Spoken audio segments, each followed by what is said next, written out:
Yes, nakaka-attend po ba ako? Ako po yung saksi niya ako pero dumalaw sa inyo last week. Oo, natatandaan kita. Ikaw si Caris, diba? Opo, ako po si Marie. Di ba po sabi ko pwede na babalik po ako kapag para po sa susunod ng mga katanungan? Oo nga pala. Sige, pasok ka muna. Bukan na.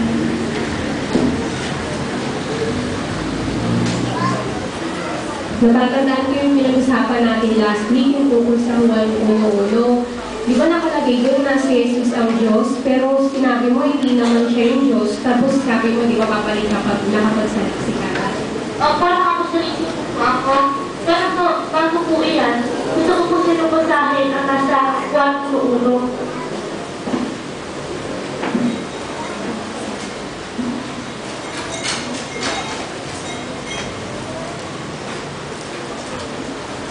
Nang pasimula ay salita at ang salita ay kasama ng Diyos at ang salita ay isang Diyos.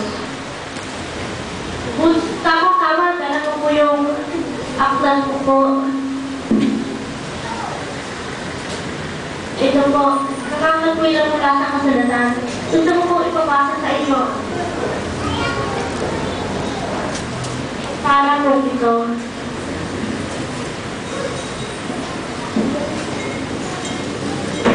Sabi dito, ano ang nakikita ng mga tagapagsalin ito sa tekstong Griego upang hudyukan sila ng iwas sa pagsasabi ng salita ay Diyos?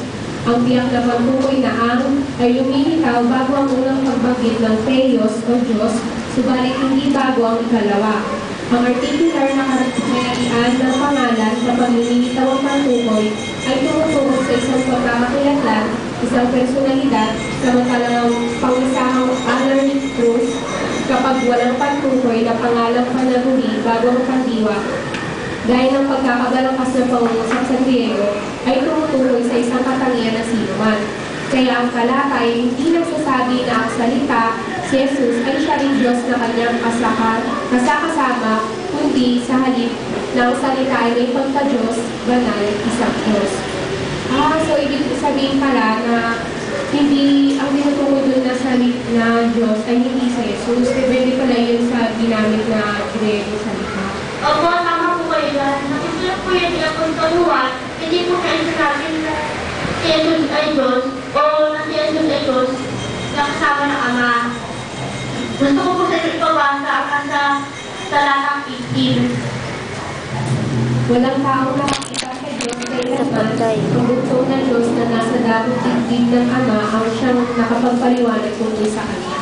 Pinatutunan po dyan na si Jesus ay Diyos. Ang sakit po dyan na walang sino pang nakakakita sa Diyos. Pero kay Jesus po kami nakakita. Oo naman, nung bumaba siya dito sa lupa, maraming nakakita sa Kanya. Kaya hindi po pwede si Jesus ang Diyos na makapangyarihan sa lahat.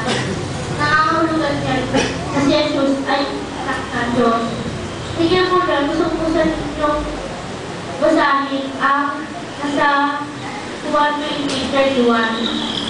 Ngunit ang mga ito ay sinulat upang maniwala kayo na si Jesus ang Kristo na anak ng Diyos at upang dahil sa maniniwala ay magkaroon kayong buhay sa pamamagitan ng kanyang pangalan. Paliwanag po din na si Jesus ay anak ng Diyos at hindi Diyos yung makapangyarihan sa lahat.